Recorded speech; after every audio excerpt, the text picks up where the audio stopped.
Hello, my little artists from room 5.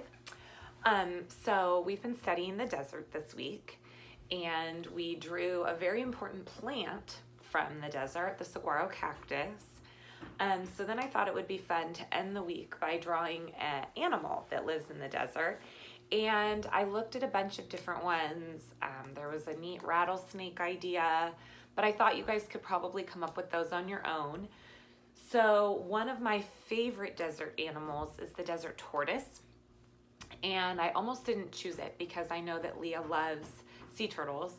So I definitely want to do a sea turtle when we do the ocean for her.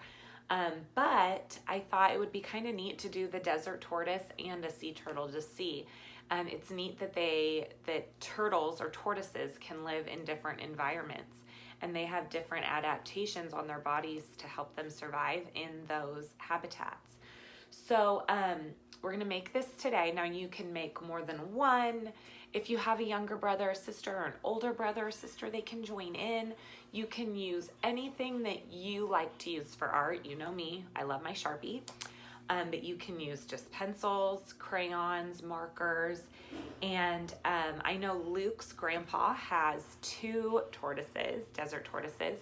So if you wanted to, Luke, you could actually do 2, or anybody can. You can have a lot of fun with this. I did it in Sharpie, and then I used colored pencils to color mine in.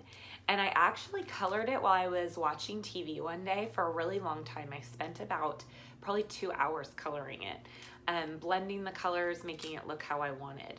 So I'm only gonna do mine in black and white today, and then I'll show you how I colored mine.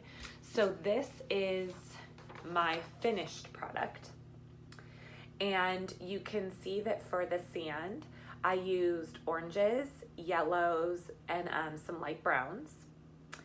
For my desert tortoise, I used all different shades of brown, and I found like a dark forest green that I liked, so I used that, because just like rattlesnakes, desert tortoises want to blend in, they want to camouflage, so they're definitely colors of the ground. And then I drew a couple saguaros in the background. I drew a barrel cactus right here. You can of course add those things if you want. And then of course I did my desert sky in pink, and then I did my sun. I blended in some hot reds up there.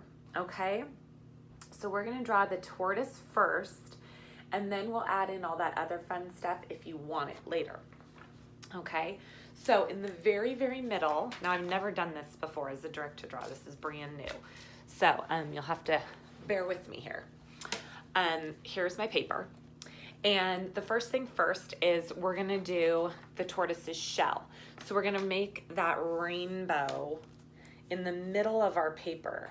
And it actually can be any size, because you can make a big desert tortoise or a small desert tortoise or lots of desert tortoises. And then we're not going to connect our rainbow with a straight line. Instead, we're gonna connect it with sort of like almost like a bowl. So watch this, it's gonna be kind of like that, okay? And you know, you can pause me at any time if you need to stop and work on some details. So then the next thing I did, you'll notice I did 2 sort of different designs on his shell. I did these small squares first, and then I did these giant squares later. So I'm gonna show you how I did that, okay?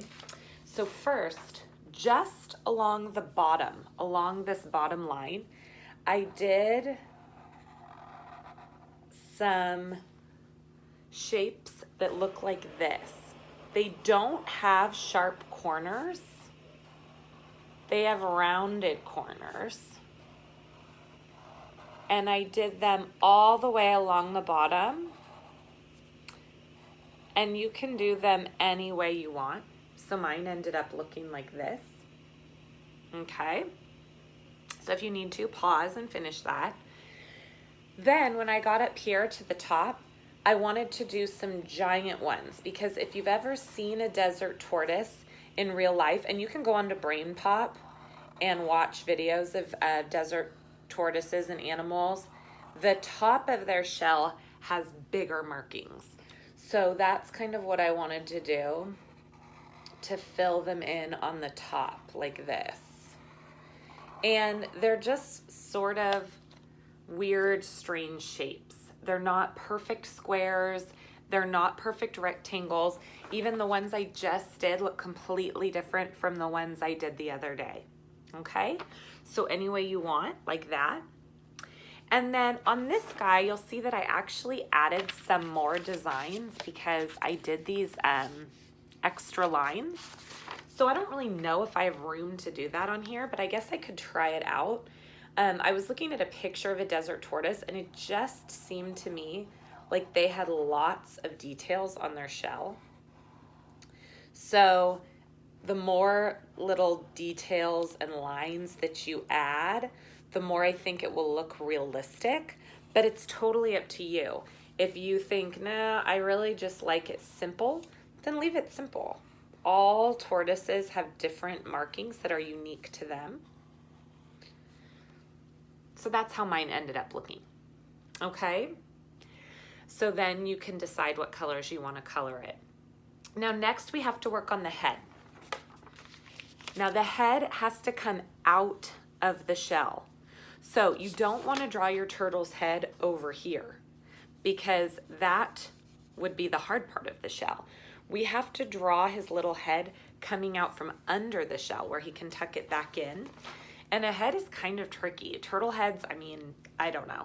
I just came up with, I kind of did a neck and then a bump for his head and then his neck back in like that. Almost looks like a dinosaur, actually. And then I did some wrinkles on his neck because, as you know, he has to tuck his little head back in his shell. So he's got to have that extra skin, kind of like those creatures in The Wizard of Oz that we read about. Remember the ones whose heads pop off? And then I will give my turtle a smile, obviously. And I'm not as good at drawing eyes as Hunter is. Hunter is amazing when he draws eyes. But I'll give him a little eye and eyelash. If you want to give him some batty eyelashes, maybe make it a she-turtle, you can.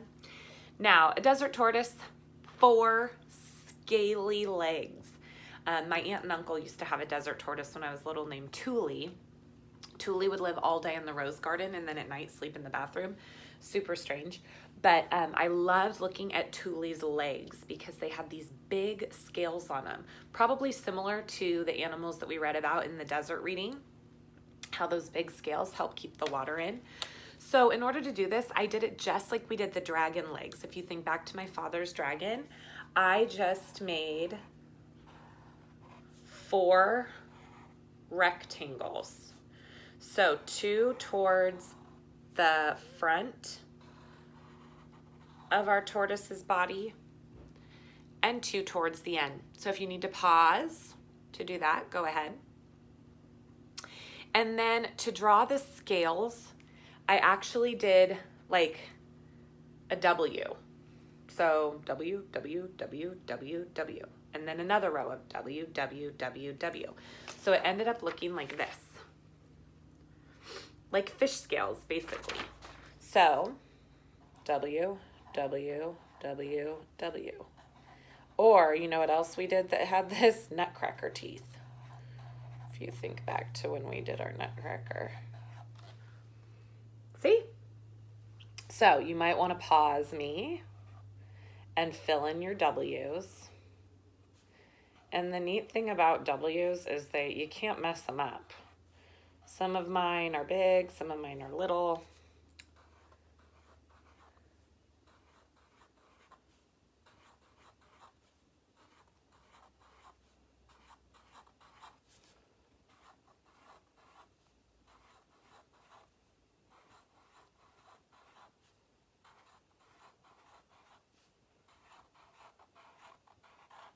Now, one thing I did do while I was coloring my desert tortoise is you can see that I switched off and did a pattern of what colors I did on his scales. You don't have to do that. Now, the one thing that a desert tortoise has is they actually do have little claws because they have to dig in the sand. So I did it exactly again how we did the dragon. Now this is not a scientific diagram of a desert tortoise. This is more for fun tortoise. You can definitely tell what it is, but it's not really a picture that we'd put in the science book as exactly what a desert tortoise looks like. Ours is more of a cartoon, cute desert tortoise. Okay, so there are his claws. Now, of course, he has a tail peeking out at the end. And there you have it. There's your desert tortoise. Now, the biggest problem with this desert tortoise is right now he is floating in outer space. So we have to give him a sand line.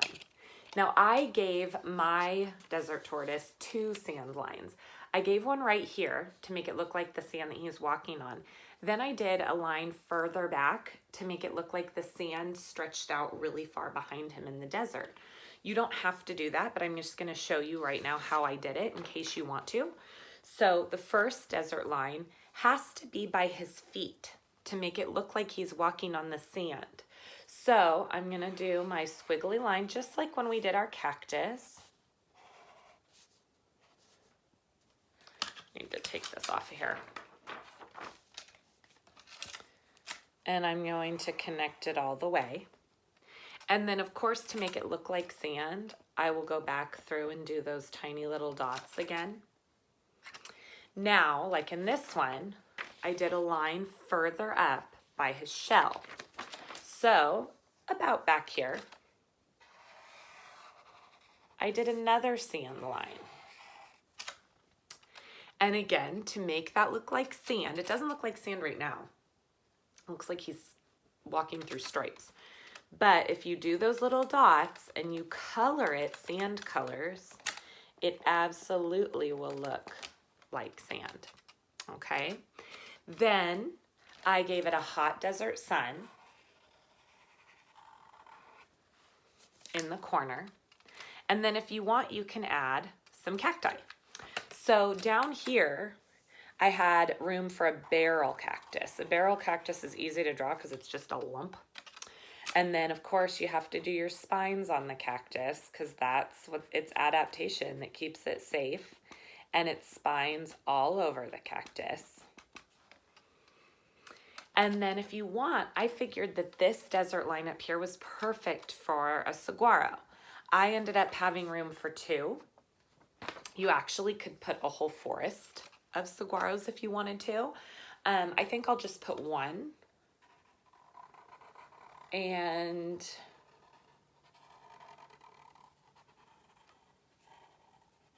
I'll make it right back there. And then maybe I'll give it a couple hotel holes. And then, of course, I have to give it the spines.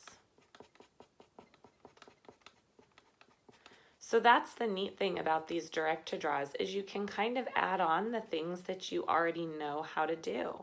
So now that you know how to draw a saguaro, you can add it to any of your desert pictures. And there we go. There's your desert tortoise.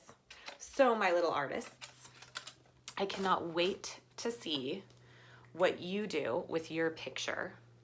I hope that it does not look exactly like mine, because that's my favorite thing about all of your artwork is you guys always do such a good job at putting your own individuality into it. But I do want to see it colored.